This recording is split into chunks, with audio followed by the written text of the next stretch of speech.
Hello hi అండి. ఇది వచ్చేసి మేము ఇంటికి రిటర్న్ అయ్యే రోజు అన్నమాట.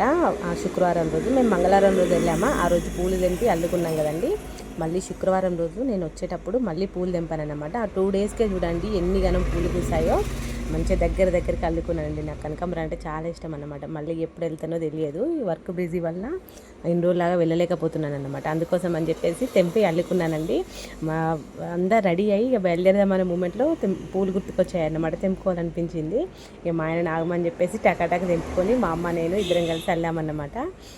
మా అమ్మతోనైతే వెళ్తుందమ్మా అని చెప్పేసి కాసేపు మాట్లాడి ముచ్చట పెట్టిన తర్వాత ఒక ఫోటో దిగానండి. అన్నం తిను అనేసి అంటే మా ఆయన మా బంగారేమో ఇంత పొద్దున తినము అనేసి అన్నారన్నమాట. మేము 10కి అట్లా బయలుదేరామండి. నాకు ఇక్కడ గ్రూప్లో పని ఉండే, అందుకోసం అని చెప్పేసి 10కే బయలుదేరాము. ఇక్కడ మా అమ్మ అన్నం వండింది కదా, మా అమ్మను బాధ పెట్టడం ఎందుకని చెప్పేసి నేను ఒక్కదాన్నైనా కొంచెం తినేసి వచ్చానన్నమాట.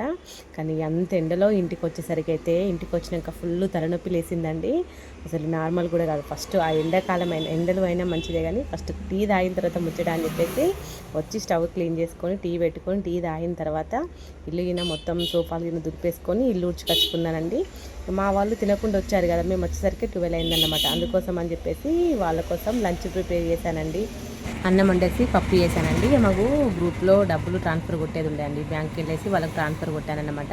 బ్యాంకుకి వెళ్ళే ముందే ఫ్రిడ్జ్లో వాటర్ బాటిల్స్ నింపేసి వెళ్ళానండి. ఎందుకంటే మేము వెళ్ళేటప్పుడే ఫ్రిడ్జ్లో బాటిల్స్ అన్నీ కాల్ చేసేసి వెళ్ళామన్నమాట. వచ్చినాక తాగుదామంటే వాటర్ లేకుండా అన్నీ ఫిల్ చేసి పెట్టి ఉంచాను, కొంచెం చల్లగా అవుతాయి కదా అని చెప్పేసి.